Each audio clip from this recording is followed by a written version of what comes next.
안녕하세요. Good morning. Good morning, everybody. I'm just going to provide some brief opening remarks. And I want to say first how wonderful it is to be at the second annual REAIM Summit.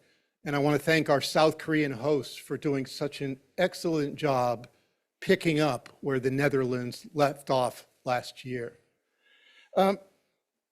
When I started Project Maven in the US Department of Defense, which was really our first big AI project in the US military, after about 6 months of starting this program, I had an opportunity to brief our Five Eye partners. And I was very enthusiastic and excited to brief them because we had been moving so fast and we were proud of that. And I expected our Five Eye partners to be equally enthusiastic. They were not. They were very frustrated, and the message they gave me was, why does the US do this to us every time? You move very fast on technology and then turn around and say, where is everybody else? So from that day on, Project Maven became a Five Eyes project. I learned those lessons and took them with me when I stood up the Department of Defense Joint AI Center, the JAIC, or now the Chief Digital and AI Office. So what we did is put something together called the Partnership for Defense. And it started with going around the embassies in Washington, D.C., and talking to everybody about the Department of Defense unclassified AI strategy. And it wasn't very long before we had 13 countries involved in the partnership defense. Big company or countries, small countries, whoever was moving faster in AI became part of this. And I know it is much bigger than that today than it was back then. And I also know that it's moved well beyond talking about strategy to beginning to get into the details of what it takes to actually make interoperability happen in AI with allies and partners. And I know that many nations feel like they are very far behind in the military on AI adoption, but I can assure you that those gaps are hardly insurmountable.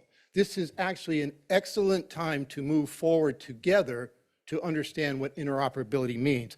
And allies and partners represent one of the greatest strengths of the United States, but those allies and partnership relationships do not come free.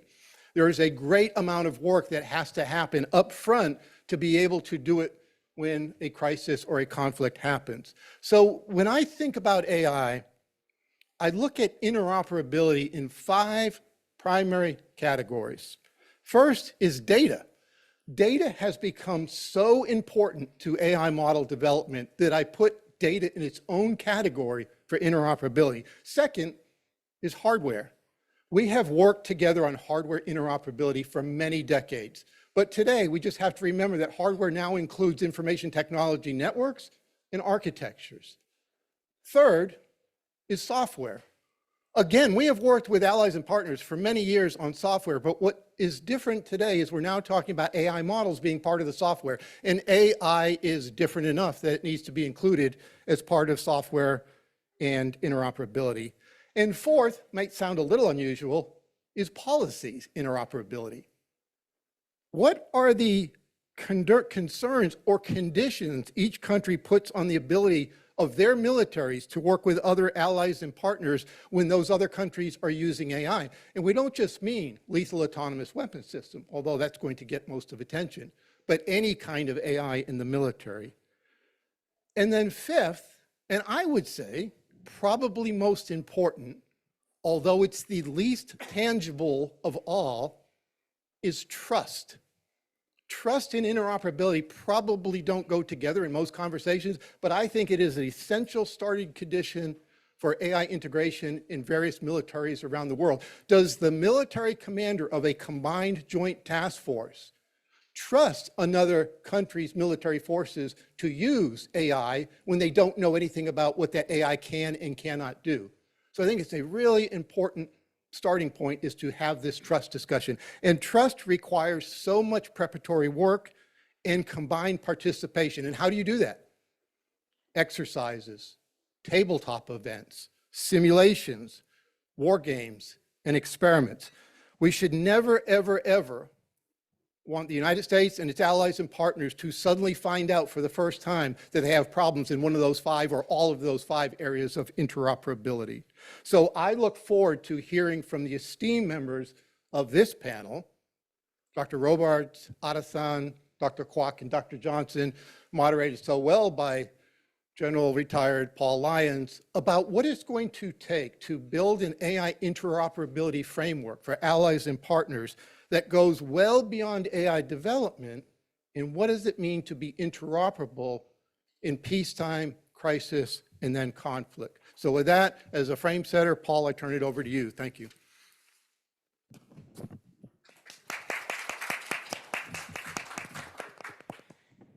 Okay, thanks so much for that, General Shanahan. Thanks for getting us motivated and in the right quadrant for how we're going to discuss today's events.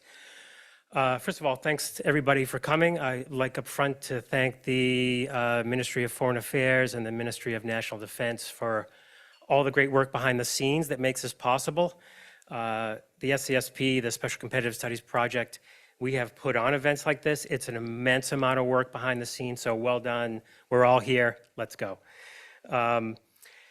We're glad to have some esteemed panelists today that are going to do a couple things, but let me just talk about the objectives that we have for today. 3 notably, increase awareness of AI adoption and strategies at the national level, so you're going to see that in some of the presentations. Identify where interoperability challenges may lie and also opportunities. You'll see some of that in the briefs. And then begin to think about the contours of building an AI capability framework, right? So everybody you see on stage we're all allies, right? And we have worked for decades together to get to this point. Now the introduction of AI is an opportunity to interrupt that interoperability or enhance it. And that's something that we need to make eye contact with. I want to talk about the game plan a little bit today.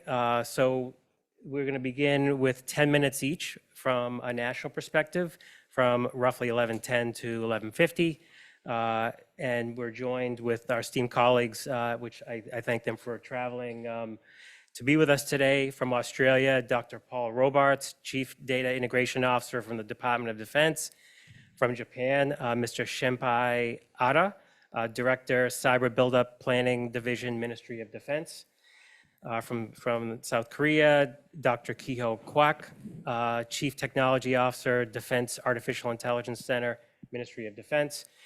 And lastly, from the US, Dr. Matt Johnson, Chief of Responsible AI, Chief Digital and Artificial Intelligence Office, Department of Defense. So thanks, gentlemen, for coming today and blessing us with your presence and your expertise.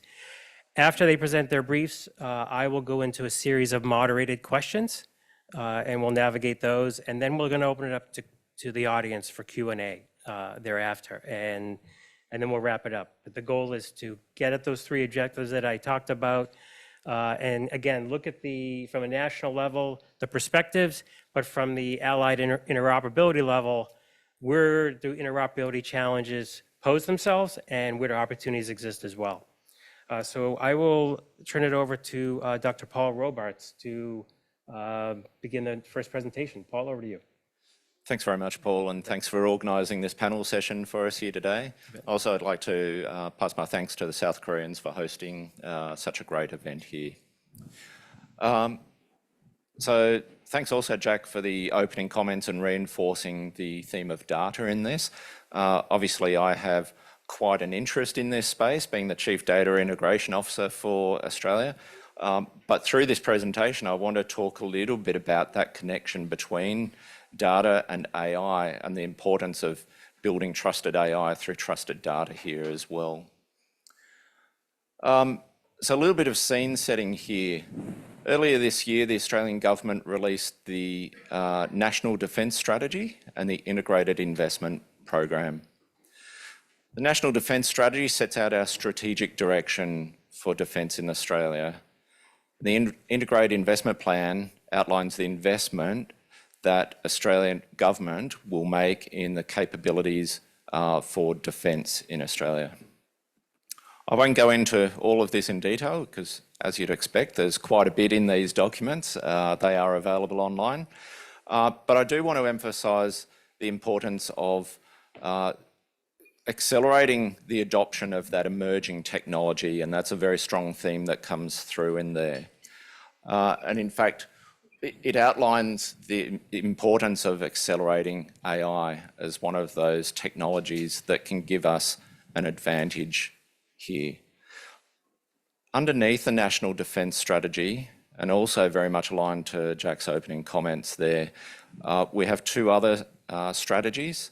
The Defence Digital Strategy, which relates to the networks and applications that Defence will use and how we'll continue to modernise and uplift those so that we have the latest networks applications to achieve that interoperability effect, both within our organisation as well as with our important allies and partners. And then the Defence Data Strategy 2.0, which was released earlier this year. The Defence Data Strategy, it's the next step beyond our first strategy, which was from 2021 to 2023, and it recognises the importance of data to our organisation. As we're bringing in these highly advanced technologies, platforms for defence, they'll be both consumers and producers of massive amounts of data, and we have to be able to use that to best effect here. And we talk about, through this data strategy, achieving decision advantage, making better informed decisions faster than any potential adversaries could. We have 5 key objectives that we seek to achieve through the Defence Data Strategy. It's all about how we want to better govern, trust, discover, share, and use our data. And AI is called out specifically as one of the initiatives that we're going to pursue under that, how we better use our data there. We want to accelerate the adoption of AI. So this slide here, just portraying the approach that we're taking here, just in fairly broad terms. We're building a data mesh environment. So by that, what I'm talking about is, and you can see representation at the bottom left there, kind of that hub and spoke model there, where centrally we'll set the data policies, the data governance, the standards and so on by which the organisation will operate. And then we have data domains across the organisation.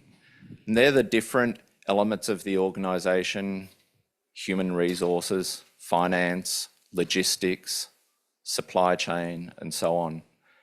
And those different domains will operate according to those standards and policies and that we set from the centre there. So we build a coherent approach to the way that we build data within the organisation. We of course need to bring the data cultures and the literacy and these things are called out in our data strategy as well. But we also need a common data platform where the organisation can come together and bring the enterprise data together, where it can be shared, discovered and used. And once we have this, we're then really starting to talk about that trusted, available data for the organisation, upon which our trusted AI will be built. Next slide, thanks. I just want to talk a little bit about the Defence AI Centre. We have just recently established this within the Australian Department of Defence. It sits within my team in the data division, and there is a reason for that, and that's that nexus with the data that I was talking about there on the last slide. Similar to the approach that I was talking about on that last slide in terms of that hub and spoke model where we set the centralised governance and policy and that, we are taking a similar approach with the Defence AI Centre. We'll build that common governance, policy, standards, and so on from the centre, providing that assurance that we're adhering to the responsible use of AI policies, providing that assurance to our organisation, our government, our citizens, and our allies.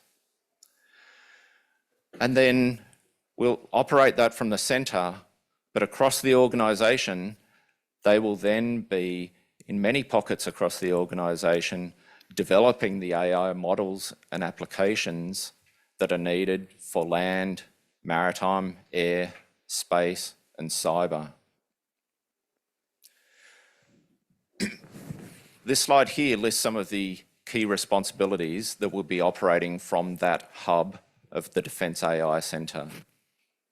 As said, we need to set the strategy, the policies, the governance. We need to set that workforce culture piece. The workforce is becoming evident as a very clearly important piece where we need to uplift our skills and our understanding of what is required here for us to build trusted and responsible AI. And then finally, just some of the opportunities. I won't go into these in detail other than to say, I think the opportunities will continue to emerge. We already know there are a lot of opportunities where AI will be applied. We'll continue to discover more as we progress. I think this is a wonderful space to be in. We're kind of on the edge of a new frontier here, and we'll continue to push these boundaries and identify those opportunities as we progress. But we need to continue to make sure that that adheres to those responsible AI standards and policies that we set for ourselves, and we'll be assuring that from the Defence AI Centre. Thank you. Thanks so much, Paul. Appreciate that. Okay, next we have Mr. Shinpei Ara from Japan. Can I start? Please. Thank you. Yes. Can I? Yes, please. Thank you. Please go mobile. Good morning and 안녕하세요. My name is Shinpei Ara, Director of Cyber Build-up and Planning Division, Japan Ministry of Defense. Well, first of all, I'd like to express gratitude to all the members of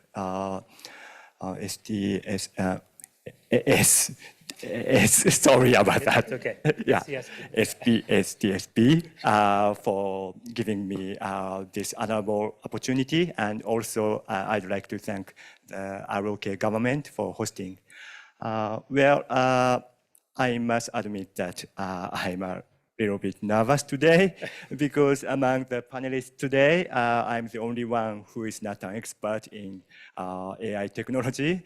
So, but I have been a civil servant of the Japan Ministry of Defense for approximately 25 years, and my division is responsible for overall coordination on AI issues. That's why I have been dispatched to this important event this time. So before entering into the slide, I'd like to touch upon some background. In December 2022, we formulated 3 key strategic documents, the National Security Strategy, the National Defense Strategy, and the Defense Build-up Program, commonly referred to as the 3 strategic documents. The most important point for our ministry is that the 3 strategic documents establish the decision to significantly increase our defense budget and fundamentally strengthen our defense capabilities. More specifically, we have decided that the total defense budget for the 5-year period from fiscal year 2023 to fiscal year 2027 will be approximately 43 trillion yen. With the defense budget for fiscal year 2027 reaching 2% of GDP. By the way, 43 trillion yen, Japanese yen, is roughly 302 billion US dollars, 453 billion Australian dollars, or 405 trillion Korean won at the current exchange rate. Now, how are the 3 strategic documents addressing AI? The subject of today's discussion. Look at this slide, but the characters are really small, so But anyway, in the national security strategy, AI is briefly mentioned in the context of its use for information analysis. On the other hand, in the national defense strategy and the defense build-up program, there are specific references to the incorporation of AI into our defense capabilities, which is illustrated in this slide. These documents outline 7 pillars for fundamentally enhancing our defense capabilities, and AI is positioned as a crucial element within 2 of these pillars: unmanned defense capabilities and command and control, intelligence-related functions. Since this is an important point and they are very small to read, let me read out the parts highlighted in red. In the National Defense Strategy, AI is mentioned under unmanned defense capabilities as by combining these unmanned assets with AI and manned equipment, it can be a game changer that fundamentally transforms force structure and way of warfare, enabling Japan to gain asymmetrical advantages in the air, sea, and underwater domains. Furthermore, self-defense forces will reinforce the ability to simultaneously control multiple unmanned assets using systems such as AI. And under command and control intelligence-related functions, as Japan will further enhance information gathering and analysis capabilities by utilizing various means, including AI, to the greatest extent. In the Defense Build-Up program, AI is mentioned under C2 intelligence-related functions as automatic collection and analysis of open source information using AI will be developed. And under reinforcing defense technology base as conduct research on the technology to support commanders' decision-making by analyzing the course of action using AI to cope with the complex and fast-changing combat situation and reflect the technology into equipment. Next slide, please. Well, this slide just shows the 7 pillars of the defense capabilities enhancement mentioned earlier. We just touched upon pillars number 3, unmanned defense capabilities, and number 5, C2 intelligence-related functions in the previous slide. But needless to say, AI can also be utilized in other pillars. Accordingly, my predecessor and his staff studied which areas the Ministry of Defense should prioritize for the application of AI and how we should approach its integration into our defense capabilities. Next slide, please. In July 2024, as a result of their efforts, because just before my assuming my current position, the Ministry of Defense launched its first AI strategy. To be honest, if we were to directly translate the Japanese title of this document, it would be Basic Policy for Promoting AI Utilization. I believe they wanted to promote it. Well, this document has 3 chapters. Chapter 1, Background and Objectives. Chapter 2, Fields and Direction of AI Application. And Chapter 3, Initiatives to promote the use of AI. This document explains the Ministry of Defense's views on various AI-related matters such as application fields, risk controls, data infrastructure development, human resource recruitment and development, and R&D. Regarding the application fields of AI, based on the initiatives using AI already underway at the Ministry, examples of AI use in other countries, and specific examples set out in the National Defense Strategy and the Defense Build-Up Program. My ministry is focusing on the following 7 pillars in chapter 2. Number 1, detection and identification of targets. Number 2, intelligence collection and analysis. Number 3, command and control. Number 4, logistics support operations. Number 5, unmanned asset. Number 6, cybersecurity, and more efficient administrative works. Next slide, please. Based on the last slide, I'd like to explain the details of AI use in each of the 7 pillars, 7 fields. Firstly, my ministry plans to use AI for target detection and identification, which have previously been carried out manually, such as applying AI to image recognition. Secondly, the Ministry of Defense plans to use AI for automatic collection, analysis, and evaluation of various information from social media and other sources.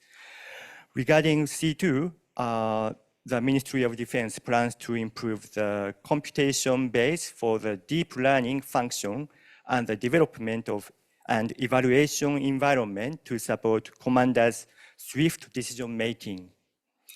Regarding logistics support operations, number 4, in order to improve the operation rate of equipment and conduct efficient maintenance and management of equipment, the self-defense force is constructing and verifying AI models for demand prediction, maintenance prediction, and transportation planning based on supply data and defective product data.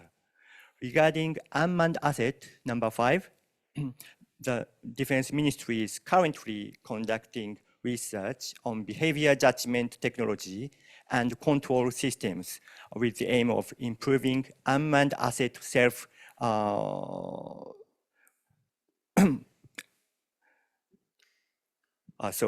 self-regulation operation capabilities and promoting cooperation between manned equipment and unmanned asset by applying AI to unmanned asset airframe control and behavior judgment. Regarding cybersecurity, the Defense Ministry plans to improve its cybersecurity capabilities by such means as introducing behavior analysis using AI. And finally, regarding more efficient administrative works, my ministry is considering the adoption of generative AI, LLM, in order to improve the efficiency of administrative processing, such as document preparation and summarization. Where AI utilization is judged or expected to be beneficial in areas other than the 7 fields explained earlier, the Defense Ministry will promote the use of AI while ensuring the involvement of humans. This concludes my presentation. Thank you for your attention. Thank you so much, Arda-san. Appreciate it. Next, we have Dr. Kyo Kwak from South Korea. Thank you. Good morning, everyone. My name is Kyo Kwak from the ADD, not MND. So why I say about my organizational gain? So depends. I'm the Chief Technology Officer of the Defense AI Center at Agency for Defense Development. So the ADD is a kind of organization of ROCs, MND. However, Defense AI Center now, Defense AI Center is a kind of department in Agency for Defense Development. So it's my pleasure to have an opportunity to talk to you today. So here's what sorry again. So show me the previous slides. Yeah, that's the I prepared for this presentation. So the name is ROCs Defense Innovation based on the AI and autonomy. So next Yeah, I changed the PDF, so the quality is just too bad. So in the future, the web field will extend beyond traditional ground maritime area to include space and cyberspace. And military operation will be simultaneously integrated and effect-centered. And it will make precise, long-range, and simultaneous strike against the multiple targets in one line of sight. And then, the AI will provide new concept unmanned systems. So it will correlate with the existing systems and warfighters. So, many countries are trying to secure the leadership, I think, in the future battlefield, accelerating challenging research and development about the new concept of weapon systems, based on the advanced science and technologies. Next. So in this trend of for future warfare, the many countries, including US, UK, Australia, France. Here I didn't include the Japan, sorry about that. So many countries are focusing on and trying to make some challenging research and development related to AI, robotics and autonomous systems, and the man-to-man teaming, human-machine teaming. And then, these countries also competing to make some, strategy, R&D and acquisition strategies, because they want to make a standard. They want to be a standard in this technology and AI field. Next. So South Korea is also making similar efforts. So in the current government, the prominent example is ROC's Defense Innovation 4.0 initiative. This initiative aims to address these kinds of challenges: the manifestation of North Korean nuclear and missile threat, the change in warfare patterns, and intensification of technical hegemony, and the shortage of military human resources due to the, that's the global issue, second demographic plunge, and the increasing instability in the Northeast Asia regions. So ROC's Defense Innovation Initiative seeks to, enhance defense capabilities against North Korean nuclear and missile threat, to advance military strategies and operation concepts, to secure core advanced capabilities based on AI, to innovate military structure and education training systems, and to redesign defense R&D and force reinforcement systems. This is the ROC's Defense Innovation Initiative. So next, as part of the initiative, the ROC's M&D established the Defense AI Center on April 2024 to realize AI-based AI-based military power, and to support the ROC's defense AI policy establishment, and to serve as the leading R&D organization for defense AI. That's the reason why they found the defense AI center. So this AI center collaborate with the military units, from Army, Air Force, Navy, and defense tech, such as several defense industry, and civilian research institute. And we also collaborate with international partners in AI field.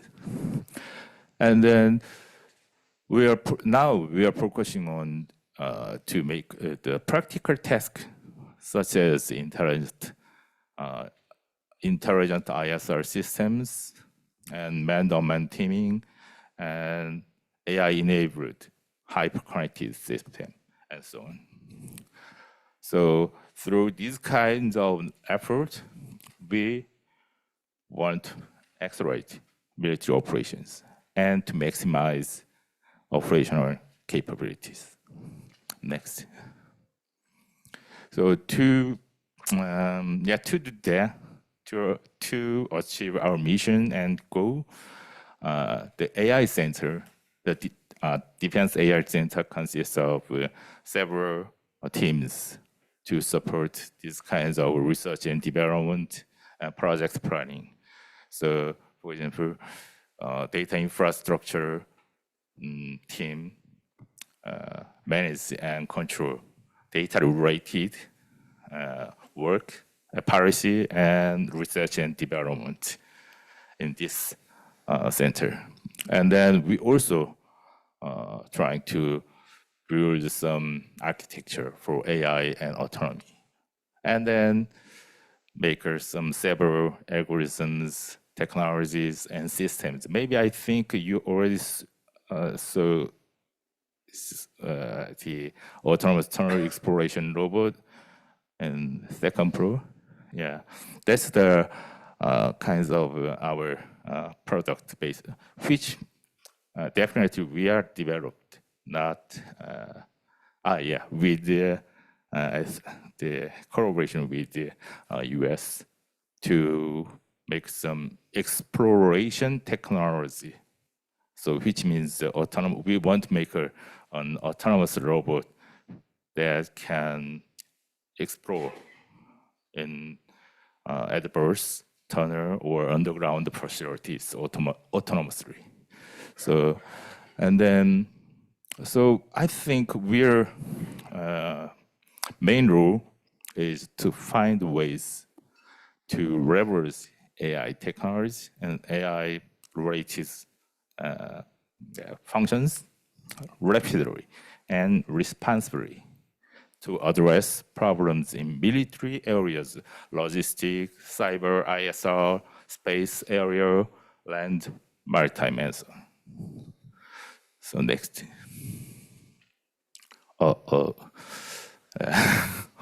I make it 16 by 62. Yeah, I don't know why these kinds of events was happening. So, finally I want to say in this talk, we can make AI technology and AI-enabled systems by ourselves. However, we have to consider responsibility and predictability. And these kinds of things are considered by the politician, not the engineer.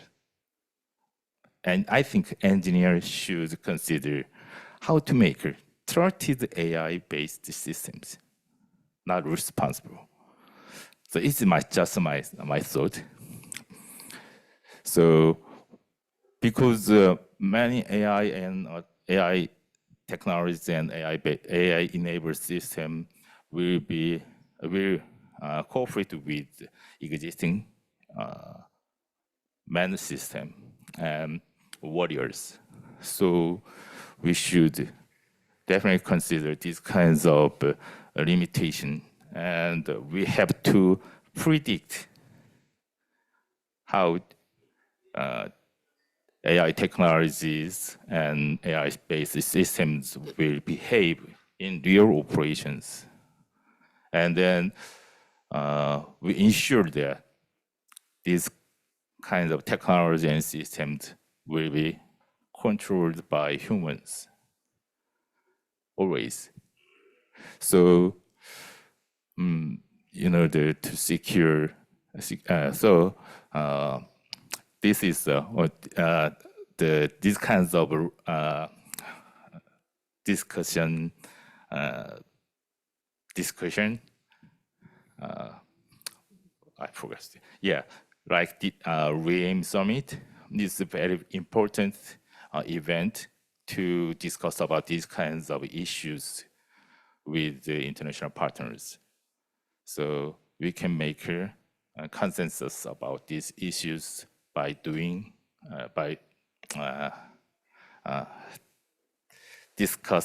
discussing with several global partners. So yeah, that's it. Thank you. Thank you. Thanks, Dr. Quack. Okay, thanks, Dr. Quack, for that. Next up, Dr. Matt Johnson from the US. Thanks.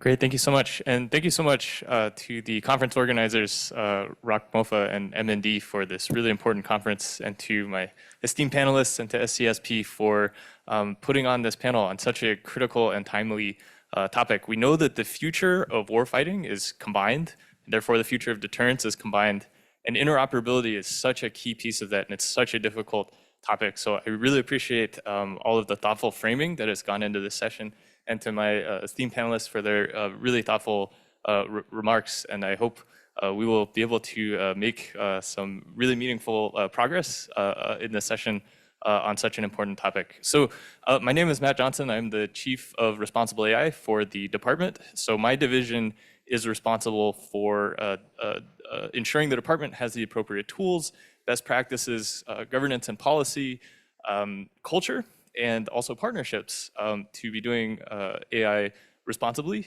We sit within the Chief Digital and Artificial Intelligence Office, which is an organization within the DoD that is tasked with accelerating the adoption of data analytics and AI. As Lieutenant General Shanahan mentioned, this is a successor organization to the JAIC, which he founded and stood up. So many of my remarks will have significant resonances with JAX, and that's because of the great foundation that he laid. So I'm excited to show the progress that we've hopefully made since then to build on his vision. And there are also obviously a lot of obvious resonances with the remarks from the panelists. So I will attempt to also draw out those threads. Next slide, please. Thank you so much. So last year in November, the policy division within the Chief Digital and Artificial Intelligence Office released the department's updated strategy for data analytics and AI adoption. And so I'll just start at a high level with some of the key principles. The first one is to provide enterprise-wide direction and resources, but distribute authority downward, where at the component and service level, they have the domain expertise, right? And then the idea is that at those lower levels, as they kind of experiment and develop and learn lessons, they can feed those lessons learned back up at that kind of higher level of governance, right? Back to the CDAO, so that we can scale out those lessons across. So this very much has resonances with Dr. Robart's hub and spoke model, right? Where you have kind of centralized functions that ensure a consistent, coordinated direction and approach. And then you also have decentralized development and deployment of AI products, with those lessons learned being fed back upward to get scaled outward. The second point is really an emphasis on agile development processes. As has been mentioned repeatedly throughout the day already, artificial intelligence is moving so quickly as a field. And so the posture that the department needs to have is one that is able to iterate and keep pace with these developments. And then finally, looking across the stack of AI and looking at all the different components that feed AI readiness, right? Lieutenant General Shanahan laid out 4 or 5 really key ones, and I'll talk about how the strategy has kind of looked at that stack and those components being built out. Next slide, please. So in terms of the overall history, this really kind of started in 2018 with the department's first version of the AI strategy, and it focused on the need to build centralized infrastructure for AI development. It also focused on mechanisms to bridge the AI tech development from the research and engineering communities through to production and scaling and deployment. And then finally, a focus on the department exercising international leadership in military ethics and AI safety. And again, a big piece of that is getting to trust and interoperability. Then secondly, in 2020, the data strategy was released. And again, this is really because data is very much the foundation of artificial intelligence. And this strategy envisions the department as a data-centric organization that can help employ data supporting advanced capabilities for operational advantage and increased efficiency. It oriented enterprise data management activities towards this framework called Vaultus, which is where our data products are meant to be visible, accessible, understandable, linked, trustworthy, interoperable, and secure. And this vision was kind of tested on the ground through real-world hands-on experience, iterated upon, and then culminated ultimately last year in the 2023 data analytics and AI adoption strategy. Thank you. So again, what's being focused on here is really an agile approach to keep pace with the developments in AI and the learnings both from ourselves and from allies. And it's really a human-centered approach that seeks to engage users and stakeholders at every stage of the product development lifecycle so that we have the right kinds of requirements, the right kinds of workflows, and so on. And there's really a focus also on continuous experimentation. So always kind of improving, always updating, always learning. And then within this learning, knowledge sharing and as I mentioned, scaling those lessons learned out across the department. So on the rightmost part of this slide, you can see these are the observable business and military outcomes characteristic of conditions of decision advantage. Decision advantage is ultimately what we're aiming at with the employment of AI capabilities. And these outcomes closely support the concept of a resilient future force as defined in the US's national defense strategy. And kind of indicate a vision for how AI can best solve some of the key needs outlined in that strategy. Next slide, please. So this is what we call the AI hierarchy of needs around this kind of pyramid that shows how you get to AI. Again, that foundation being in quality data, then building on that with analytics and metrics, and finally culminating in AI, having the right data governance policies around that and the right AI assurance processes to get there. We have these kind of different components of AI readiness. And those are data infrastructure, kind of capabilities like models and software, having the right ecosystem, having the right governance, and the right workforce. So I'll just speak through these quickly. Obviously, a lot's been said about the importance of data as the foundation for all of this. In terms of infrastructure, obviously things like the right compute, networks, cloud environments, and also supply chain resilience. And then, with model software and capabilities, that's often where our focus goes when we think about doing AI, right? But it is really only one piece of the stack, and it's supported by these other 5. Next, with ecosystem, this is kind of having the right relationships with our partners, having the right posture within the acquisition community.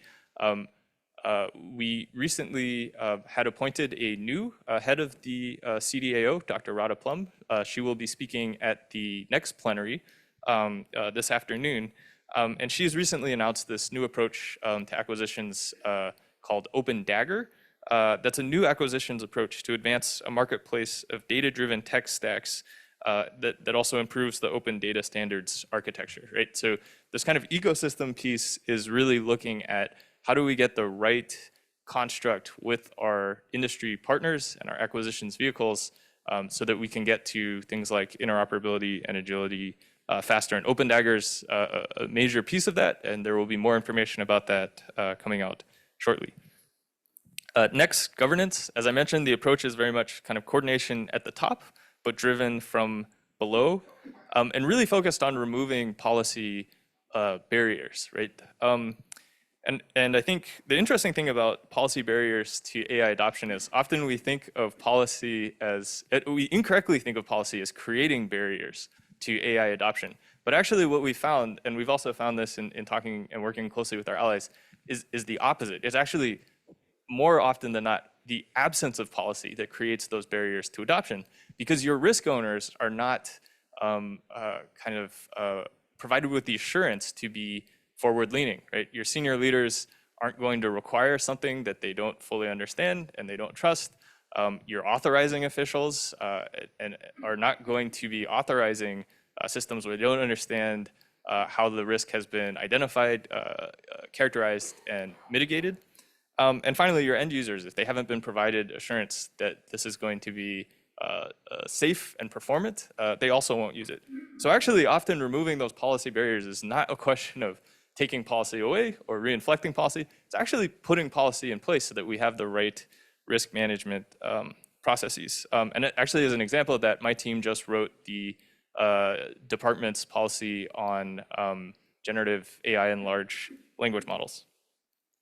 So I also want to speak to, and then finally, we also have the workforce, right? So having the right individuals who are able to not just kind of update and tune, but also responsibly use these technologies is deeply critical.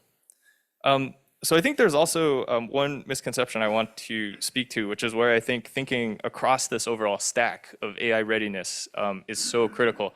And that's, I think it's really easy for senior leaders to just say, we're gonna do AI, right? And go out and talk to vendors, and then they start acquiring different models and things like that. But they don't actually have the other pieces, and it's not able to work effectively, it's not able to integrate into their operations, or it's not able to scale. And Mr. R's presentation in chapter 2 mentioned how the first step is to look at suitability and feasibility, right? Is this actually a use case that is well suited to artificial intelligence? Is our organization, is it actually feasible for us to integrate it? Do we have the people who are trained in the right ways? Do we have the right kind of infrastructure, the right governance in place, and so on? So I will commend to you, I'm sure many of you are tracking, there are a number of really helpful tools and resources online for assessing kind of an organization's AI readiness posture. There are a number of maturity rubrics where you can look across categories such as these and see how your organization is. And there's even some web app assessments where you can enter in some information. It'll give you a quantitative score. So please. One resource that my team has built for the department is not really framed as an organizational readiness or AI readiness tool. It's really a responsible AI tool, but it can function in this way. So I'll talk about this quickly. And this was actually publicly released last year, and we're committed to updating this very regularly. We've just actually developed the construct and gotten all of the kind of initial tranche of contracts in place so that we can be pushing updates to this regularly. And this is really something we wanted to release to be good partners to the overall responsible innovation ecosystem and our allies and partners, and to have a kind of common assurance process that we could start to build more interoperability around this kind of foundation of a joint assurance process. So basically, one of the things the toolkit is helpful for is assessing readiness across the stack, but it can also help enable readiness as you use the toolkit, right? We have tools in there for T&E and continuous monitoring that can help provide some of those tools that may be missing. It's also built in a way that engaging with the toolkit can help your workforce upskill. And then, there are a number of governance tools in there for things like, different data governance questions. And at a meta level, it is a kind of overall tool or process for governance itself. And I see I'm at time, so I will go to the next slide, please. Oh, sorry. Yeah, so this just shows kind of some of the features. There's more information online at that link, but basically It's a process that walks you through the entire life cycle. There are a number of ways of tailoring it to your persona or project role. And then you can kind of identify risks through this common risk management process, and it maps you to the appropriate tool for mitigation, and it kind of rolls it up into an assurance case. So we're working closely with a number of key allies and partners to co-develop versions of this so that we have a way of stress testing through things like, as Lieutenant General Shanahan mentioned, tabletop exercises where we have a kind of common language or framework to compare our respective assurance processes and see what kind of common standards and processes we might want to have. Next slide, please. So I'll just conclude with this, and I think this is a great bookend where Jack had started by talking about how really what's key to interoperability is trust. And we have this great quote from our Secretary of Defense where he says that AI systems only work when they're based in trust, and responsible AI is a really key piece of that. And in order to get that, you really need to be able to provide quantifiable, demonstrable assurance across the stack, across all 6 of those enablers. And things like the toolkit can help to provide really concrete artifacts of those types of assurance cases and form that common foundation of trust. And so, yeah, thank you.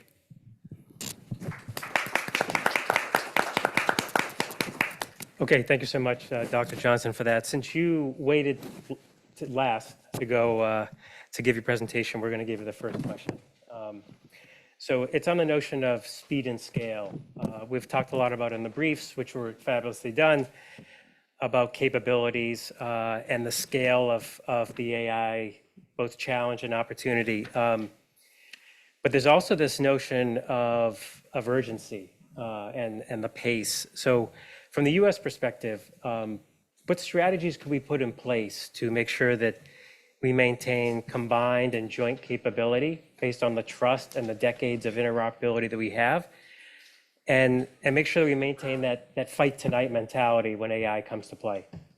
Yeah, certainly. Thank you so much. So there are a number of challenges, I think, to interoperability and combined warfighting when we look at kind of different levels of readiness across that stack that make these integration and interlinking problem sets particularly challenging, right? And that may be kind of the use by one of the partners by legacy platforms, which lead to challenges around secure networking, having different data standards, and so on. So I'll kind of speak to 4 things just quickly that I'll offer up. So the first is kind of investing in shared, open, interoperable infrastructure. And this was kind of a common theme that kept showing up on the panel. Dr. Robards had mentioned the data mesh construct. Our department is doing a lot of work with that kind of data integration layer, working with data fabric and data mesh approaches so that we can connect data silos and enable secure sharing. I'll also say that within the kind of combined warfighting context, this is obviously not a new problem. As you've seen from these presentations in the kind of joint context, there are also these kind of compatibility and interoperability issues for countries that have a large joint force and have to integrate across sea, land, space. I'm missing one. Sea, land, space, cyber, and air. I'm really sorry about that. Yeah. That's particularly bad. And various domains and forces trying to interlink their tech, right? So I think there's ways in which we have models that are highly federated, and you can you can come up with the right construct. So even those that are further behind are still able to contribute to the larger mission in a meaningful way. And sometimes there are actually advantages to that too, right? Where if you all are operating across kind of different stacks and different levels of maturity, and something goes down, you know, it's federated, so there's still the ability to kind of have those legacy systems operate and so on. So I think, you know, those provide helpful models, which really points to something Lieutenant General Shanahan mentioned in his opening remarks, which is the importance of experimentation. So in the department, we have what we call GUIDE, the Global Information Dominance Experiments. And they're really a series of experiments purposed to improve our joint forces and combined forces' ability to detect, deter, and if needed, dominate across a globally interconnected security environment. And so this effort is really focused on defining and delivering global integrated data infrastructure, cross-domain information sharing, secure networking and comms, and stress testing current systems and processes to support a variety of missions. There's a focus on fires, logistics, and non-combat evacuation ops. And really what we're learning through these experiments is really stressing where those processes can break down and learning those lessons in a kind of developmental or operational test standpoint so that you maintain that kind of readiness and you're not learning these lessons in an actual fight. And I think things like guides show a great example of how experimentation can be used to mature data and software capabilities for interoperability.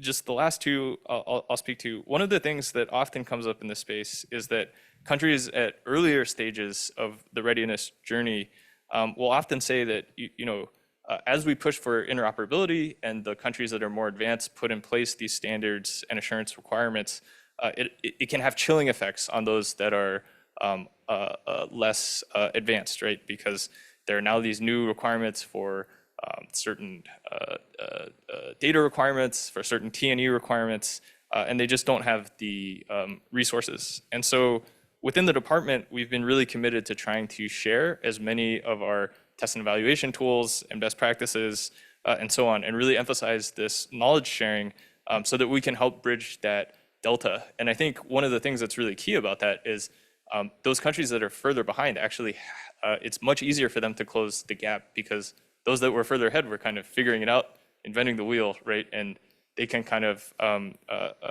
benefit from that knowledge sharing. So I think that's another key piece. And then the final one I'll just mention is one thing we often hear from vendors is, if we're working with Five Eyes, we don't want 5 different sets of requirements, right?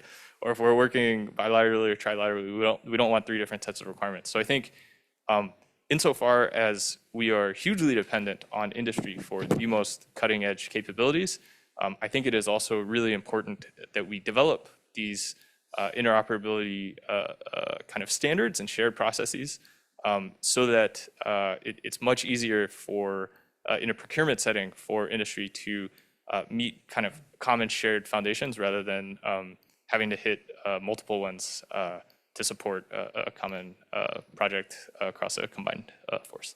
Thank you. Yeah, thanks so much for that. Dr. Robots, maybe you're next. You've been sitting there quietly from the beginning. So we've seen through the briefs focus on different capabilities, right? C2 and ISR, some on logistics, some on space and cyber, some across the spectrum of warfare. What happens if some countries focus on certain capabilities and others do not, and there's a disparity in capability? Your thoughts on how we approach that? Yeah, thank you very much. Yeah. Look, I think it's probably natural to expect that we will progress at different rates and different priorities. And we see that across the 4 nations that we're sitting here on the panel. But we continue to work together on these things in partnerships right across the globe. I think there will be some areas where certain nations will take lead on certain elements, and you mentioned a number of different areas. Some nations may take a lead, others may follow in those areas. The interoperability will always be important in these sorts of things, and we need to establish the appropriate standards and so on. But when we talk interoperability, we often go to the networks, the applications, the standards, and so on. But at a more foundational level, we've got to make sure, and I guess this is why we're all here at this particular conference, we've got to make sure that we've got the same foundational objectives here and that we agree on what it does mean to use AI responsibly. There's no point us pursuing the technological aspects of this if we don't agree on the fundamental aspects here. So I think that is always going to be really important for us to ensure that we approach this with the same objectives, same foundational expectations in place.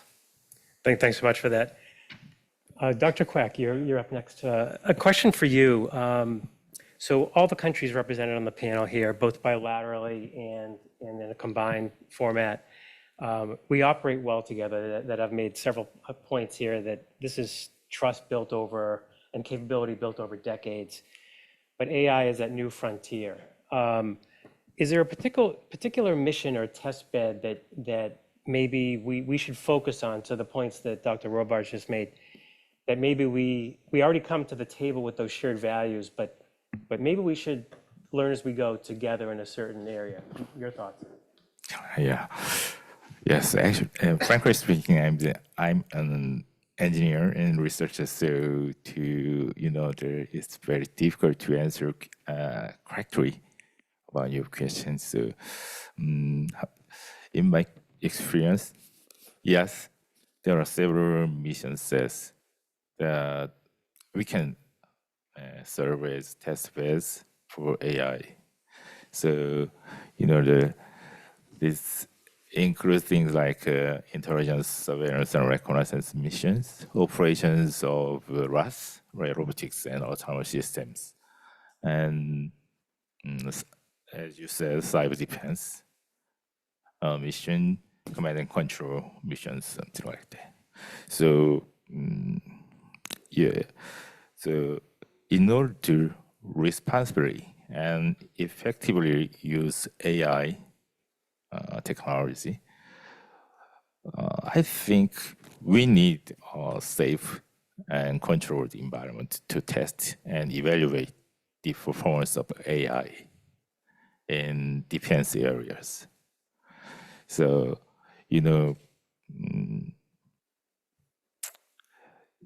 these kinds of controlled environment or safe environment will help the AI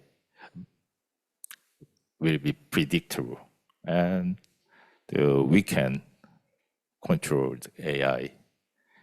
So in human loop.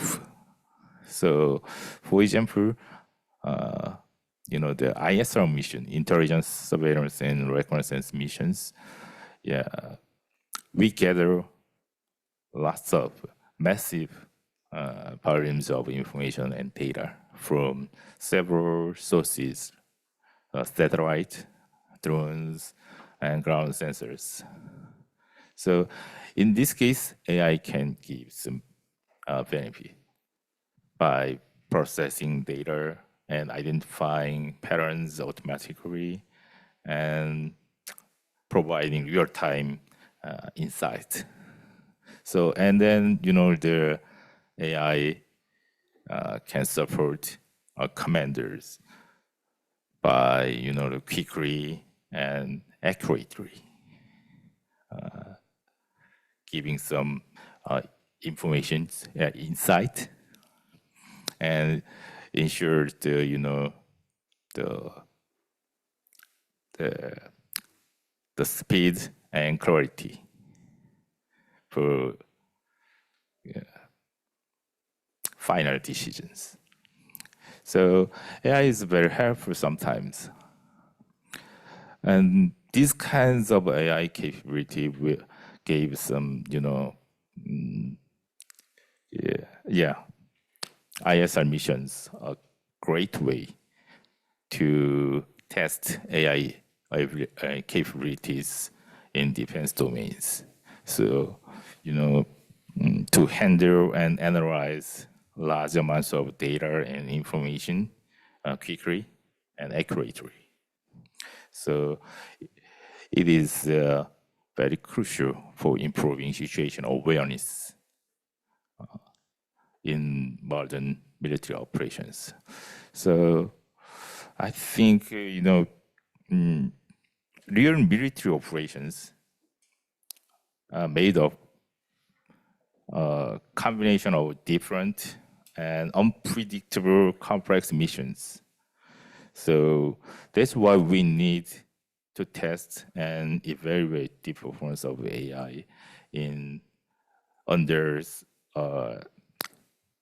safe and controlled environment. So using various mission scenarios or mission sets. So by doing this, I think we can ensure that the AI we use in defense domain is safe, predictable, and always under human controls. Yeah, that's my answer. Okay, thanks so much for that thoughtful response. Dr. Ryan, could I ask something Yes, from yes. policy's perspective? Yes, please. I guess this question aims to try to identify the area in which, especially these countries, should cooperate to promote the interoperability among these 4 countries. So I think one option should be IAMD. Yeah, under the current situation, our countries are surrounded by hypersonic glide vehicles threats from China, Russia, and North Korea. That's why, for example, Australia, Japan, and the United States have already agreed on the vision on networked air defense architecture. And also, South Korea and Japan are facing the threats from North Korean ballistic missiles and HGVs. That's why the United States and Japan and Republic of Korea have established a system to share information, detection information, as well as conducting trilateral information sharing exercises already. That's why I think IAMD is the best, one of the best options, best scenario in which we can try to find out how should I say, we can make efforts to improve the interoperability among these 4 countries. And IAMD, I feel, includes a lot of elements related to AI. Needless to say, HGV flies at a very high speed. That's why we should use AI for detection and tracking. And also, HGV is said to be fly at the very low altitude among the surface of the Earth. That's why it will be very late for the ground-based radar to detect those threats. That's why in the context of IMD, using space sensor is necessary. That's why we should a kind of system to send information from the space asset to the ground-based systems through the downlink.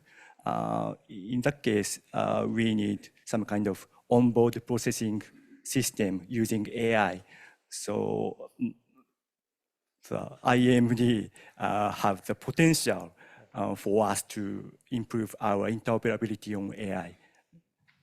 Excellent answer. Thanks for jumping in. I really appreciate that. As a former Navy officer who has spent most of my professional life in this theater, I definitely agree, having participated in some of those past events, that IMD is a great warfare area that we can all collaborate and bring to the next level with AI. So appreciate you jumping in there.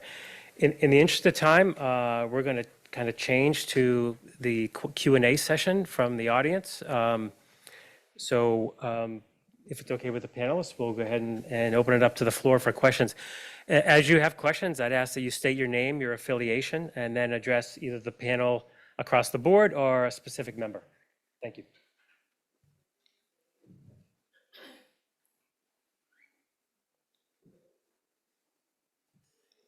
Please, sir.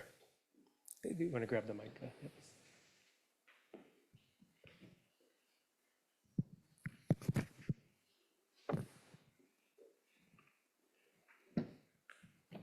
First of all, thank you all for your good words. I am Jonghyun Ko from Think for BL. It's just a Korean company working for trustworthy AI. And all of you guys have told us the governance or the governance framework to how to make AI technology reliable and responsible in the defense part. But we are all, our purpose is to cooperate together, and on military actions, we also don't work on country-wise, but we all work on unionly. So is there a specific framework or a governance framework? So a standard or a criteria that all the countries have as a same criteria? Like an example can be like the EU AI Act, or there was the from executive order from Biden. That could be another example. So is there a specific standard that we're all looking at the same way? I was wondering about that. Yes. Okay, great question. Okay, thank you. I'll just say quickly, it's such a great question, and I think that's where, again, things like tabletop exercises and technical exchanges, and having them really regularly and not just kind of the once a year that someone happens to be in town are so critical, because I think what we found really helpful is in tabletop exercises, going through the different processes or regulations or policies that we have on each side, mapping them to each other, right? So whether those are NIST, ISO, IEEE, country or regional policies, and seeing where the similarities are and where the differences are, and then doing the same thing for legal reviews, right? For cyber processes and so on, and then starting to see where some of those deltas can be adjudicated, starting to see where we're doing the same things, just called by different names, and then it's incredibly important work, but it is very time consuming, and so it's really important, I think, to have those regular technical exchanges.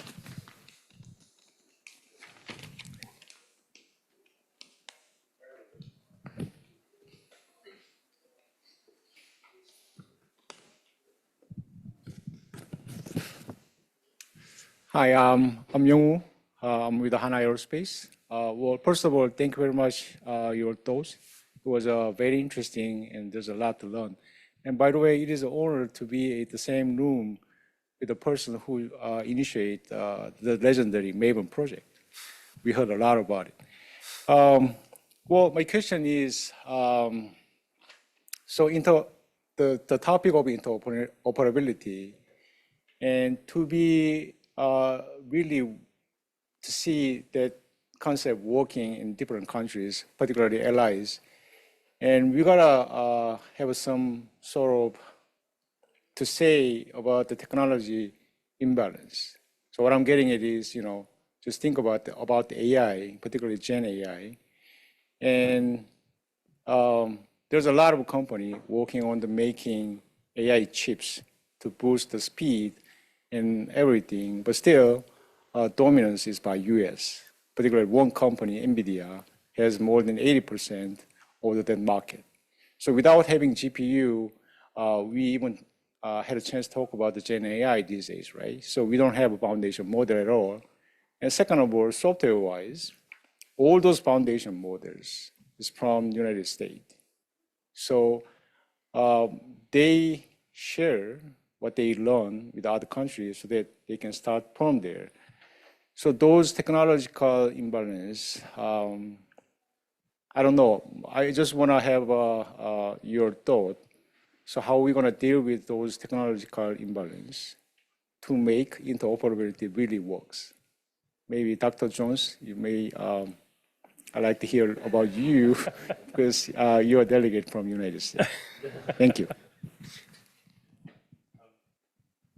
Yeah, thank you so much for the question. Yeah, I mean, I think like I got back to, or like I had mentioned previously around kind of the importance of sharing across the different levels of readiness, and how our commitment to kind of open source as much as we can of our assurance and responsible AI tools and best practices. The questions around compute infrastructure, around model weights, around the most performant capacities is a deeply challenging question. And I don't think I will attempt to answer it in the time remaining, but thank you. That was a very political way out, but yes, thank you, Dr. Johnson. Thank you. Next question from the audience. We have several minutes left. We'd love to hear some questions from the audience. Yes. I'm Jongjin Kim from Hana System.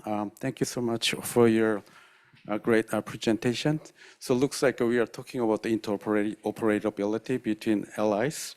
So as the developer and engineers, if we can develop and then build the AI system such that we can operate for all the LIs smoothly and then seamlessly, that will be the ultimate goal for the developers, right?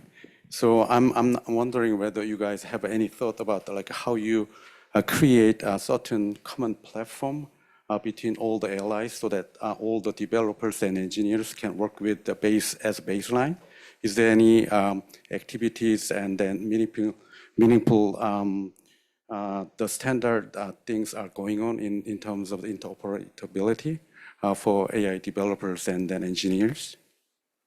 So I want to ask Dr. Kwak or Dr. Johnson. Yeah, that's also very difficult question to me. Yeah, but very nice, good questions. So, before answering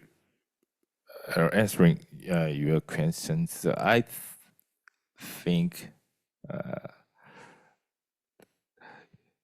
there are several open sources for improving the AI capability, AI abilities. However, yeah, once we are using these kinds of technology related AI-based or something like that in civilian part, yeah, I think we don't need to worry about how to use these kinds of open software. And so, yeah, in this case, to improving the activity in market. So we have to use lots of the open sources. However, in military part, I think sometimes it's impossible to directly use these kinds of open software and standards hardware because this is very important things for each country's safety. So, for example, to develop some kinds of military weapon systems, we use an open software, which is very important algorithm in the website. However, we didn't check the malfunction, some errors. Yeah, it is possible to be existing in the open software. So it makes very serious problems. So yeah, and then once we use these kinds of the open software, including error and malfunctions, yeah, and then we said, oh yeah, it's clear. Is it possible to say to our international partners or allies? No, I think that's impossible.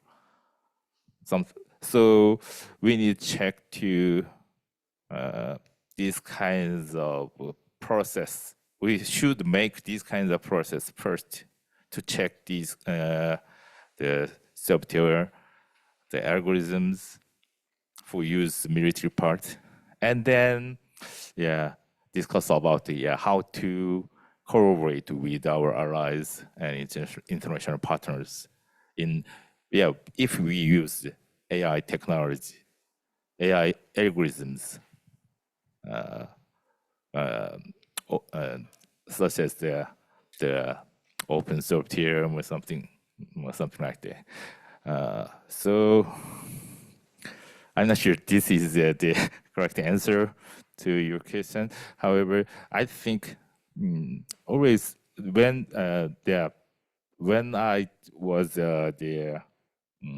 some responsible for overseeing the defense AI and in rock size, yeah, my first worry was this one.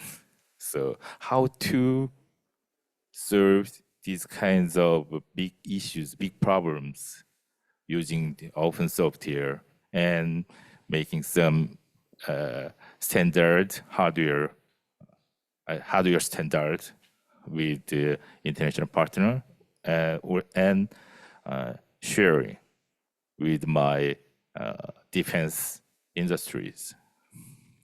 However, I don't know exactly how to solve this one. So CDAO was the frontier in this area. So before starting this conversation, I asked about that. However, he didn't answer correctly. Thank you. Sorry. Okay, thank you so much for the answer. Thank you so much for the great questions. Really insightful questions that I think dovetailed well with the presentations. So to wrap it up today, I'd just like to say thank you from the Special Competitive Studies Project for you coming to our panel. I'd like to turn it over to Lieutenant General Jack Shanahan for closing remarks. Thanks. Well, first of all, just give a round of applause, please, to our four panelists for that. I'll be very quick here. You heard 4 military AI strategies, what these 4 countries are going to do with AI. And what I hope you heard was that there are many more similarities between those AI strategies than differences. That's the good news.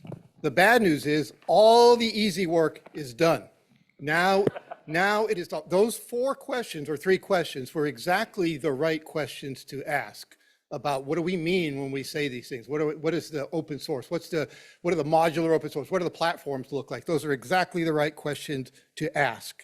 Now we have to figure out what does it take to build that interoperability framework that Paul was talking about at the very beginning, but each of the questioners asked about that interoperability framework. Now you've got to sit down and, as Matt said, get into the details with technical and policy working groups that are just going to have to continue because there are no simple solutions to this. The one vision that I had in thinking about this and in listening to these presentations is you've heard in commercial AI world the idea of an AI marketplace. Why couldn't we have an AI allies and partners marketplace? When you think about the AI stack, data, compute, algorithms, talent, software, libraries, and some other things, every country is going to come with something better or different than another country. And I really like Ara-san's example of IAMD, because that is the one where somebody's going to be an expert in missile defense. Somebody's going to have the right data. The US will have maybe more compute. Put all those together and make them available to everybody who's an ally and partner as a marketplace. That's a vision. Whether or not we ever get there as a vision, I am not sure, because they will have a lot of policy and technical hurdles to work through, but it's good to set that vision. So I want to thank our 4 panelists. I want to thank Paul. And at this point, all I can say is kapshi kapshida.